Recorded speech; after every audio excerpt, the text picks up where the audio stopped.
Linear algebra chapter 3-র example 3 আমরা এখন সমাধান করব।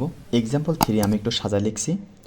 প্রথমে আপনারা বইতে দেখবেন 2x, এই যে সমীকরণটা এটা প্রথমে ছিল, 3xটা তারপরে ছিল, আর এই যে প্রথম যে সমীকরণটা লিখছি এটা ছিল এই জায়গায়। এইটা আমি কেন করছি? যখনই আমরা ইসালন আকার করব তখন আমরা সবসময় চেষ্টা করব ছোট থেকে বড় আকারে সমীকরণগুলো সাজিয়ে লেখার। এই সমীকরণটা প্রশ্নে যেভাবে দেওয়া থাক আমরা ইচ্ছামতো করে সাজিয়ে নিতে পারবো ক্যালকুলেশন করার আগে। এটা হচ্ছে ইসালন আকারের একটা নিয়ম। এইভাবে যদি না সাজাই তাহলে যে অঙ্কটা ভুল যাবে এমন কিছু না। এইভাবে যদি আমরা ছোটো থেকে বড় আকারে সাজিয়ে নিই তাহলে আমাদের অঙ্কটা ছোট হয় আর অঙ্কটা আমরা সহজেই মেলাতে পারি। আর দুই একটা অঙ্কের ক্ষেত্রে একটু সমস্যা হবে। এইখানে যদি আপনারা সাজিয়ে না নেন এই অঙ্কটা আপনার একটু সমস্যা করবে। এই ধরনের অঙ্ক সবসময় সমস্যা করে না। যেমন এখানে যদি আমি নিম্ন থেকে উচ্চক্রমে না আসা যায় তাহলে আপনারা এক দুইবারে মেলাতে পারবেন না, হয়তো একটু সমস্যায় পড়তে পারেন। এই জন্য আপনারা সবসময় চেষ্টা করবেন ইসালন আকারের অঙ্কগুলো সবসময় এই ছোট থেকে বড় আকারের সমীকরণগুলো সাজিয়ে নিতে। তাহলে আমি সাজিয়ে নেওয়ার পর এই যে অঙ্কটা হয়েছে এই অঙ্কর আমার এই যে এখানে দেখেন চলক আছে এক্স ওয়াই জেড আর টি, 4টা চলক আছে, 4টি চলক এবং 4টি সমীকরণ আছে। তাহলে প্রথম যে সমীকরণ, প্রথম সমীকরণ তো আমার চেঞ্জ হবে না, যা আছে তাই বসে যাবে। 2 নাম্বার সমীকরণের প্রথম পদ 0 করতে হবে, 3 নাম্বার সমীকরণের এই 2টা পদ 0 করতে হবে এবং 4 নাম্বার সমীকরণের প্রথম 3টা পদ আমার 0 করতে হবে। এইটা হচ্ছে আমার এখানের উদ্দেশ্য। তাহলে প্রথম সমীকরণটা আমি লিখে রাখি। এখন এটা যদি আমার 0 করতে হয় প্রথম পদ, তাহলে এই 2 নাম্বার সারির সাথে যদি আমি এর সাথে 1 নাম্বার সারির সাথে 2 গুণ করে বিয়োগ করি তাহলে 0 হয়ে যায়। তাহলে 2 নাম্বার সারিটা আমি লিখে নিই 2x plus 3y plus 5z plus T equal 3। আর এর সাথে আমি এখন 2 গুণ করব, তাহলে 2x প্লাস 4y 8 দুগুণ 16z মাইনাস 2t ইকুয়াল 16। বিয়োগ করলে চিহ্নের পরিবর্তন করব আমি এখন, কাটাকাটি হয়ে গেল। এখানে থাকবে minus y minus 11y plus 3t equal minus 13। তাহলে থাকছে 0 minus y minus 11y plus 3t equal minus 13। এখন এই যে 3 নাম্বার সমীকরণ, 3 নাম্বার সমীকরণের প্রথম 2টা পদ আমার 0 বানাতে হবে। তাহলে আমি এই সমীকরণটাকে লিখে নিই 3x plus 4y plus 2z plus 3t equal minus T. এখানে যেহেতু 3 আছে তাহলে যদি আমি এই 1 নাম্বার সমীকরণের সাথে 3 গুণ করি তাহলে দেখেন 3x পাবো আমি। তাহলে এর সাথে আমি এখন 3 গুণ করব, 3x 3 দুগুণ 6y 3 আষ্টা 24 z minus 3t equal 3 আষ্টা 24। এটাও আমরা বিয়োগ করব, তাহলে চিহ্ন পরিবর্তন, এটা কাটে, এখানে হবে মাইনাস 2y, এখানে হচ্ছে মাইনাস 22z আর এখানে হচ্ছে প্লাস 6t ইকুয়াল মাইনাস 26। তাহলে এখানে কী বসতেছে 0 minus 2y minus 22z plus 6t equal minus 26। পাশাপাশি আপনারা শর্তগুলো লিখে নেবেন, না হলে পরে ঘুলায় যাবে।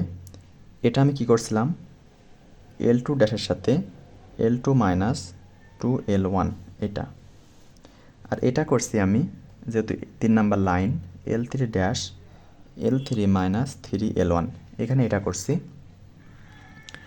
এখন এই যে 4 নাম্বার সমীকরণ, 4 নাম্বার সমীকরণেরও আমার প্রথম 3টা পদ 0 বানাতে হবে।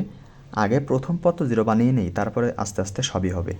তাহলে 4 নাম্বার সমীকরণটা আমি এখানে লিখি, একটু উপরে লিখলাম 7x plus 9y plus z plus 8t সমান 0। এখানে যেহেতু আমার 7x আছে তাহলে আমি এর সাথে 7 গুণ করব, তাহলে 7x 7 দুগুণ 14y প্লাস 27টা 56z মাইনাস 70 ইকুয়াল 27টা 56। এখানে আমি বিয়োগ করব, তাহলে চিহ্নের পরিবর্তন হবে, এটা কাটাকাটি হয়। 9 থেকে 14 বিয়োগ করলে হয় মাইনাস 5y -56 থেকে একটা জেড যোগ করলে হয় -55 জেড। এখানে হবে 8 আর 7 15টি ইকুয়াল -56। এখানে আমি পাচ্ছি 0 -5y -55z প্লাস 15টি ইকুয়াল -56। এখানে আমি কি করছি, L4 ড্যাশ সমান এই যে 4 নাম্বার লাইন থেকে 1 নাম্বার লাইনের সাথে 7 গুণ করে বিয়োগ করছি। একটা স্টেপ আমি করলাম। আমি যেমন একটা স্টেপের ভিতরে 3টা সমীকরণ একসাথে সমাধান করছি, আপনারা এটা নাও করতে পারেন, একটা সমাধান করে তারপরে আবার যেতে পারেন। আপনাদের যেটা সুবিধা হয় সেটা আপনারা করবেন। এখন দ্বিতীয় সমীকরণের প্রথম পদ 0 হয়েছে, মানে এই সমীকরণটার কাজ আমাদের শেষ। এখনও 2টা সমীকরণের কাজ শেষ হয়নি। 3 নম্বর সমীকরণের এখন এই পদ 0 বানাতে হবে, আর 4 নম্বর সমীকরণে এখন এই 2টা পদ 0 বানাতে হবে। তাহলে দেখেন, আমি যদি এই সমীকরণ থেকে এই সমীকরণের সাথে 2 গুণ করে আমি বিয়োগ করি, তাহলে কাটাকাটি হয়ে যাবে। তাহলে প্রথম 2টা সমীকরণ আমি লিখে দিই, x plus 2y plus 8z minus T equal 8, 0 minus y minus 11y plus 3t equal -13। এখন এই সমীকরণটা আমি এখানে লিখি, 0 minus 2y minus 22z plus 6t equal -26। 2 number যে লাইনটা আছে, 2 নাম্বার সমীকরণ, এর সাথে আমি এখন 2 গুণ করব। 0-এর সাথে 2 গুণ করলে হয় 0, -y-এর সাথে করলে হয় -2y, 11-এর সাথে করলে হয় -22y, 13-এর সাথে করলে হয় +26, 13 না, এটা 3, তাহলে +6t ইকুয়াল 13-এর সাথে করলে হয় -26। এটা বিয়োগ করলে হবে, এখানে চিহ্ন পরিবর্তন হবে, এটা কাটাকাটি হয়ে যায়, এই 22-22ও কাটাকাটি হয়ে যায়, এটাও কাটাকাটি হয়ে যায়, তাহলে আমার এটাও কাটাকাটি হয়ে যায়, এই লাইনটা সবই 0 হয়ে যায়, ইকুয়াল 0। তাহলে প্রথম 2টা পদ আমি এখানে 0 পাইছি। এখন এই সমীকরণের সাথে এইখানের এই 2টা পদ আমার 0 বানাতে হবে। তাহলে দেখেন, যদি এই সমীকরণের সাথে 5 গুণ করি, তাহলে আমার 5y 55z এখানে আমি পাচ্ছি। তাহলে আমি এই লাইনটা আগে লিখে নিই, আর এখানে যেটা করছি আমি এটাও আগে লিখে নিই, L3 ড্যাশ সমান L3 মাইনাস 2L2।